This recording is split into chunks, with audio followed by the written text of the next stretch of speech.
電気コンロでやりなさいよつけど。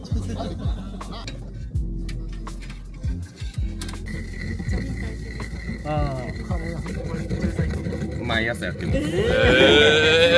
す。すげえ。いやでもこれカレー屋さんでもやってない人多いんですけど、やると全然でパウダーのやつあるじゃないですか。あれがなんかスパイスでもなんかブランドみたいなのあるんですけど、そういうのやるよりかはこう豆を砕いた方がよっぽど香りが出る。いやもう全然ちゃいますね。ほんまコーヒーと一緒というか。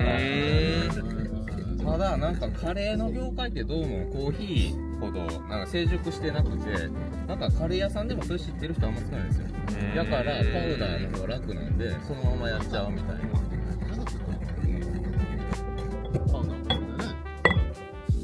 これぐらいで。すごい。はい。食べてるやつ。あ、入れすぎたかも。辛いやつ。ちょっと辛い。まあ辛いから。うわ、すげえ。で今入れたやつを入れます。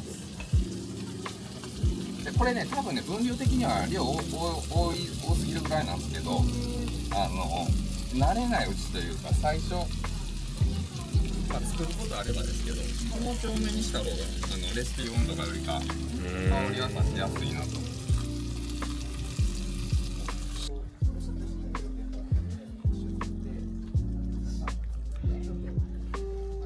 できましたね。できました。いい感じですね。